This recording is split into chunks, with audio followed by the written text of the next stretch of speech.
Who taught you to hate the texture of your hair?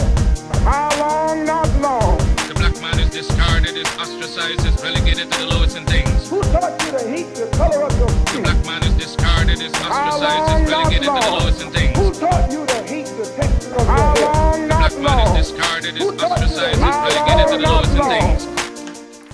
Welcome Mx3+Me subscribers and people just tuning in for the first time. My name is Khira, the creator of Mx3+Me, and I'm so happy that you are able to join us for our 4th episode. Woo! We in this thing a month strong. Yes! Well, on today's episode, we are going to be talking about stress relief and stress reduction, and the different things you can do at the beginning of your day to help you live a stress-free day. And to help me here, I have the wonderful, the beautiful, the amazing Amanda Muhammad. Let's give her a round of applause. Hey, Amanda. Hi. Thank you for joining us. Amanda, can you tell us a little bit about yourself? Sure. My name is Amanda Muhammad, and I am the owner of A Piece of Yoga, Mako Mindfulness. I am from Overland Park, Kansas. Went to the University of Kansas, studied management leadership, graduated, got my master's in organizational leadership, and yeah. Okay, so cool. So organizational leadership, all of those things. Where did yoga come in? Yoga came in college and, my undergraduate career. My family was going through a tough transition. My mom found yoga, invited me out to a class. I wasn't sleeping. By the time the class was over, I was like, Mom, somebody was snoring in class. She was like, that was you. Needless to say, I was hooked. So that was really the start of my practice. The rest is history. The rest is Okay, history. cool. So you've talked about how organizational leadership, that was your goal. So did you leave school with like, hey, I'm going to start a business in yoga? Not necessarily. Now, when I was in school, I took an entrepreneurship class where I wrote a business plan for a private practice called A Piece of Yoga, which I was going to have with my mom, but actually ended up going into corporate America, doing HR, and, as always, I did HR, and, eventually I figured out it wasn't for me, walked away from it, started my business, started teaching in the schools. It was random, but yeah, I love it. The rest is history. The And rest now is we're history. happy. Now we're happy. Yeah, very wonderful how that works. Yes. What brought us here today is she has recently wrote 4 ebooks, and one of them I read. It's called Mako Mindfulness, 9 Tools for Effective Stress Management. And I was like, I need this in my life. And those 9 tools are broken up into 3 categories. And we're going to talk about those 3 categories here. And the first category is actually affirmations. Yes. So can you tell us a little bit about that? Sure. So affirmations, what I really hit on in the book is just the power of your subconscious mind. So thinking about the things that you say to yourself throughout the course of your day. Oh, I'm not pretty enough, or oh, I'm not smart enough, or oh, I didn't get that promotion because X, Y, Z.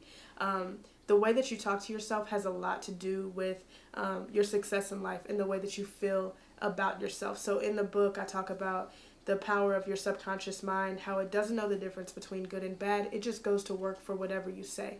So telling yourself things like, I am happy, I am smart, I am successful, teaching your brain that these things are what you are allows it to go to work for those things to come true.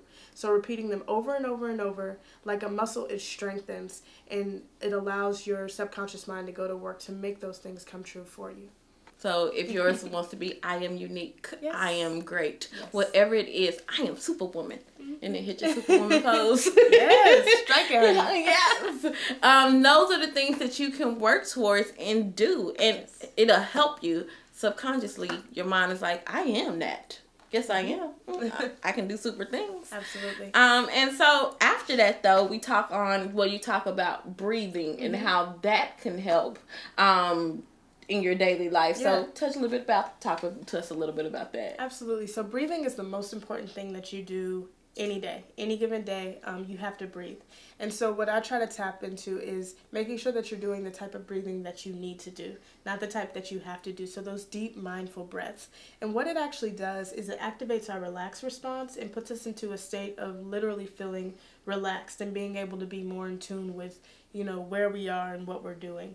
And so one breathing exercise that I share in the book is a 4-7-8 count breath, which is actually scientifically proven to help with anxiety and stress relief. So if you'd like to join me, I'll guide you through through this breathing exercise. So sit up nice and straight. Allow your ears to sit above your shoulders to sit above your waist. Okay. Good. Bring your hands onto your belly. Bring your eyes to a close. And you're going to take a deep breath in. 2, 3, 4, and hold. 2, 3, 4, 5, 6, 7, and release. 2, 3, 4, 5, 6, 7, 8. After several rounds, you can go ahead and gracefully open up your eyes, and you'll find that your body legitimately is in a more relaxed state. Yeah. Yes. I was like, oh. And release the negative energy of the day. Absolutely. Namaste. Breathe in peace.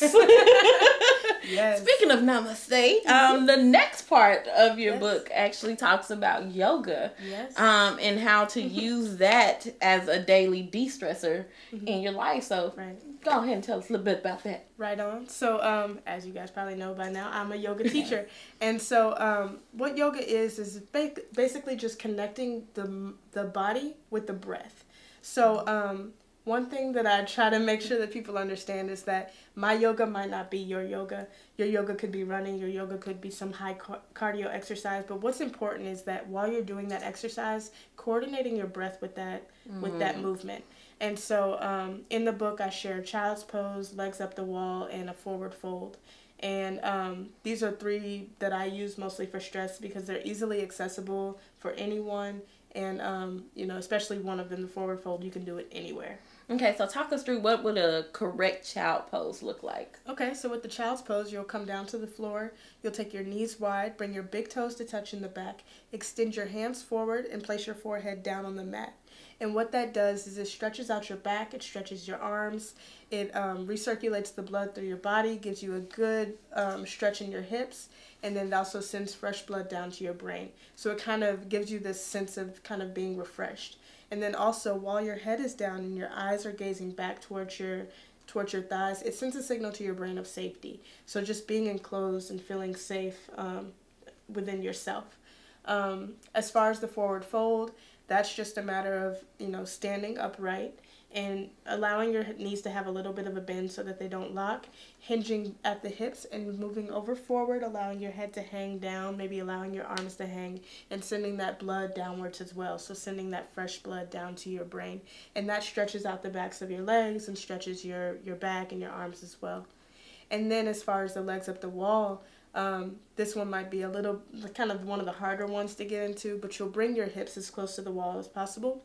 No sexy way to do it. Swing your legs up, bring your heels against the wall, and then just kind of allow the blood to kind of drain from your feet down. This is really good, especially if you're on your feet all day. So people like teachers who are incredibly stressed, this is a great one at the end of the day because we're always on our feet.